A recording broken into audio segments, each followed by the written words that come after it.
দর্শক আসসালামু আলাইকুম, সবাইকে স্বাগত জানাচ্ছি আজকের সংবাদ বিশ্লেষণের এই আয়োজনে। সাথে আছে নবুয়ত রহমান, পরিবেশিত হচ্ছে পুষ্টি বাজারের সৌজন্যে। দর্শক, পুষ্টি বাজার একটি অনলাইন অর্গানিক প্ল্যাটফর্ম। দর্শক, আপনারা ভিজিট করতে চাইলে www.pushtibajar.com এই সাইটে আপনি ভিজিট করতে পারেন।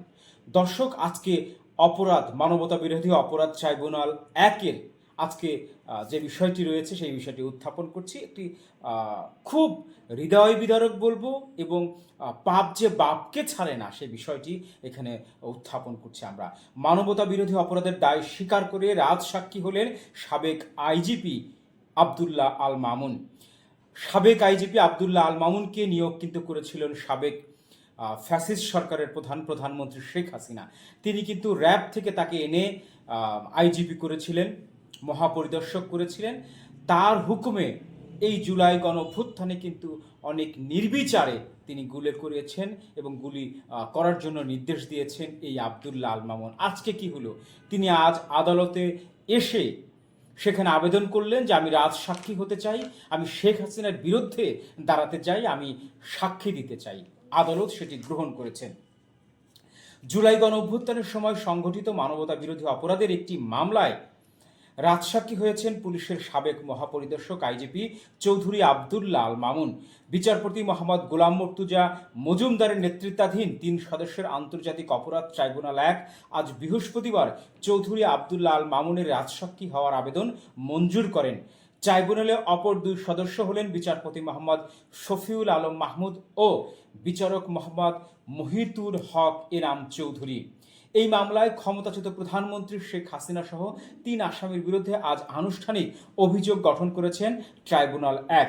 অপর ২ আসামি হলেন সাবেক স্বরাষ্ট্রমন্ত্রী আসাদুজ্জামান খান কামাল ও সাবেক আইজিপি চৌধুরী আবদুল্লাহ আল মামুন। মামলায় আসামিদের বিরুদ্ধে মোট ৩টি অভিযোগ আনা হয়েছে। আসামিদের মধ্যে শেখ হাসিনা ও আসাদুজ্জামান কামাল পলাতক রয়েছেন। চৌধুরী আবদুল্লাহ আল মামুন গ্রেফতার আছেন। তাকে আজ ট্রাইব্যুনালে হাজির করা হয়। চৌধুরী আবদুল্লাহ আল মামুনের বিরুদ্ধে আনা অভিযোগ আজকের শুনানিতে পড়ে শোনান ট্রাইব্যুনাল ১। ট্রাইব্যুনাল ১ জানতে চান তার চৌধুরী আবদুল্লাহ আল মামুনকে যে তার বিরুদ্ধে আনা অভিযোগের দায় তিনি স্বীকার করেন কিনা। জবাবে চৌধুরী আবদুল্লাহ আল মামুন বলেন তিনি দোষী, তার দায় স্বীকার করছেন। আর অপরাধ সংগঠনের বিষয়ে তথ্য দিয়ে তিনি ট্রাইব্যুনালকে সহযোগিতা করবেন বলে স্বীকার করেন। শুনানি শেষে চিফ প্রসিকিউটর মোহাম্মদ তাজুল ইসলাম সাংবাদিকদের বলেন, চৌধুরী আবদুল্লাহ আল মামুন আজ ট্রাইব্যুনালে উপস্থিত ছিলেন।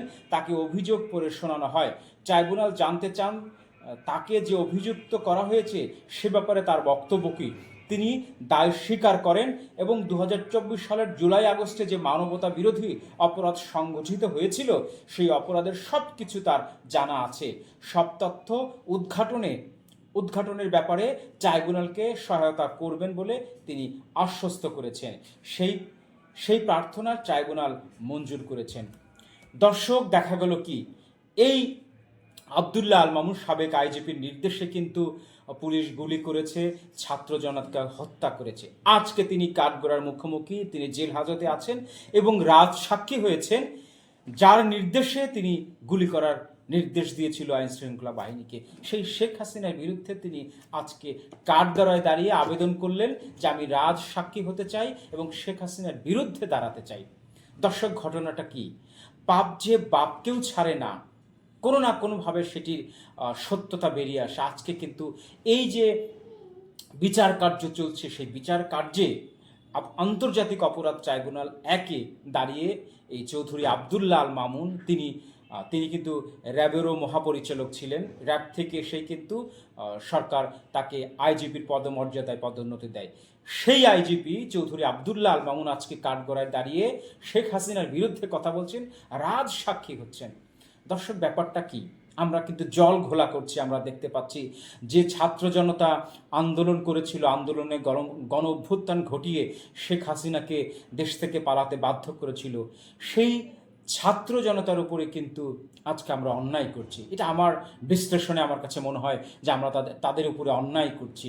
তাদের এই দায়ের জন্য, তাদের জীবনের জন্য, তাদের যে ত্যাগ সেই ত্যাগের জন্য কিন্তু আজকে আমরা এরকম একটা বাংলাদেশ পেয়েছি। এখন যে রাজনৈতিক দলগুলো মাথাচাড়া দিয়ে উঠেছে, তারা সভা সেমিনার করছে, তারা কিন্তু এই ছাত্র জনতাকে সেই ক্রেডিট দিচ্ছে না, তারা বলছে সমন্বিত উদ্যোগ।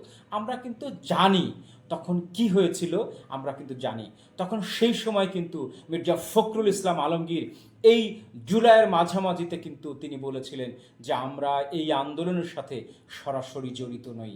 নৈতিক সমর্থন থাকলেও আমাদের দল, আমাদের সহযোগী সংগঠন কোনোভাবেই আমরা এইটার সাথে সরাসরি জড়িত না।